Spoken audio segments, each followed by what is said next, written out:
तो चलिए आज के इस एक्सप्लेनर में एक ऐसी कहानी का नैरेटिव स्ट्रक्चर डिकोड करते हैं जो सच में किसी के भी रोंगटे खड़े कर सकती है।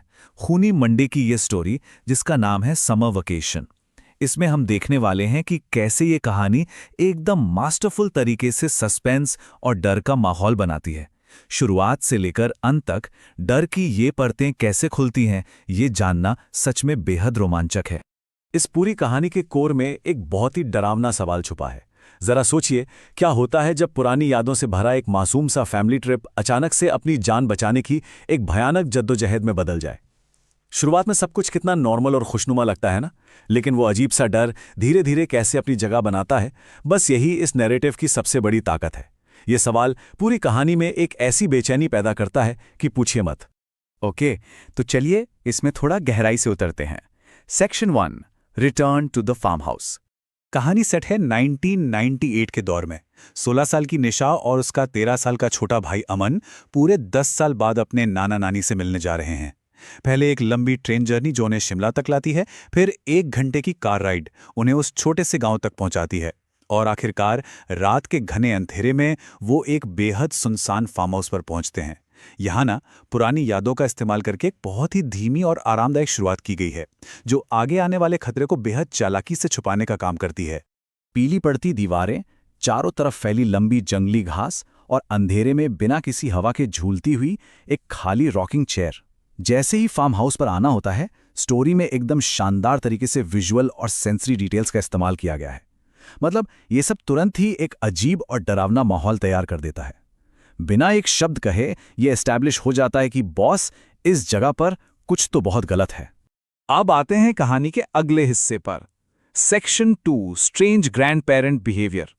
और यह बहुत ही शानदार तरीके से दर्शाता है कि कैसे छोटी छोटी चीजें धीरे धीरे डर पैदा कर सकती हैं। कहानी में जगह जगह कुछ ऐसे रेड फ्लैग्स छोड़े गए हैं जो लगातार टेंशन को बढ़ाते हैं।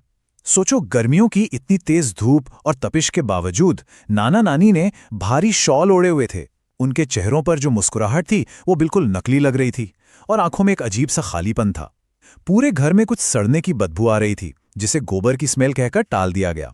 और सबसे अजीब बात तो ये थी कि नाना नानी ने डाइनिंग टेबल पर बच्चों के साथ बैठकर खाना तक नहीं खाया। अब यहाँ जो सबसे दिलचस्प बात निकल कर आती है वो है ये कंट्रास्ट। एक तरफ हैं 10 साल पुरानी गर्मा गर्म और प्यार भरी यादें, और दूसरी तरफ हैं आज की ठंडी और अजीब सी सच्चाई। बच्चे इस अजीब बिहेवियर को थोड़ा नज़रअंदाज कर देते हैं क्योंकि भाई वो 10 साल बाद मिल रहे थे। यही मासूमियत और अनजानपन इस हॉरर नैरेटिव को और भी ज़्यादा असरदार और रियलिस्टिक बनाती है। लेकिन सस्पेंस तब अपने पीक पर पहुंचता है जब नानाजी कमरे में आते हैं और एक बेहद गंभीर डरावनी चेतावनी देते हैं। रात में यहाँ कई जानवरों की आवाजें आती हैं, डरना नहीं, और कमरे के बाहर बिल्कुल भी मत निकलना। ये कोई आम गुड नाइट बिल्कुल नहीं था। ये कहानी का वो टर्निंग पॉइंट है जहां से सारी मासूमियत खत्म होती है और असली डर शुरू होता है। ये वार्निंग साफ बता रही थी कि बाहर कुछ ऐसा जरूर है जिससे बचना बेहद जरूरी है। इसके बाद आता है सेक्शन 3, ए मिड स्टोरी इंटरप्शन। अब एक ऐसे पहलू पर ध्यान देते हैं जो मॉडर्न इंटरनेट हॉरर स्टोरीज में बहुत आम हो चुका है, एक स्ट्रक्चरल शिफ्ट। जैसे ही सस्पेंस अपने पीक पर होता है, एक अचानक सा बदलाव देखने को मिलता है। ठीक सस्पेंस के बीच में कहानी एक कमर्शियल ब्रेक की तरफ मुड़ जाती है।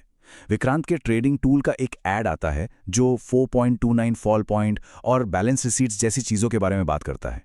ये देखना काफ़ी इंटरेस्टिंग है कि कैसे डिजिटल एरा में कहानी का डर और कमर्शियल रियलिटीज़ एक साथ चलती हैं। कहानी का फ्लो अचानक से एक ऐड के लिए रुक जाता है, जो आजकल इंटरनेट पर कहानी सुनाने के तरीके का एक अहम हिस्सा बन चुका है। चलिए वापस चलते हैं अपने मेन प्लॉट पर। Section 4, haunting day time discoveries. Ad break खत्म होते ही कहानी तुरंत अपने डरावने माहौल में वापस लौट आती है।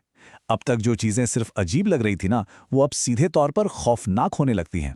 सबसे अहम बात यह है कि कैसे इस नैरेटिव में दोनों बच्चों को पूरी दुनिया से अलग थलग कर दिया जाता है।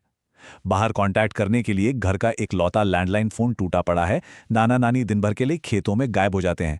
फ्रिज के अंदर एक लाल रंग का गाढ़ा लिक्विड मिलता है जिसे पुरानी फैमिली रेसिपी बताया जाता है, और नानी अचानक से बिना किसी बात के जोर जोर से हंसने लगती हैं। ये आइसोलेशन और ये अजीबोगरीब घटनाएं मिलकर डर को कई गुना बढ़ा देती हैं। और रात के समय ये खौफ और भी बढ़ जाता है। जब निशा उस वार्निंग को भूलकर दरवाजे के पास जाती है तो दरवाजे के नीचे से एक बड़ी सी परछाई गुजरती है।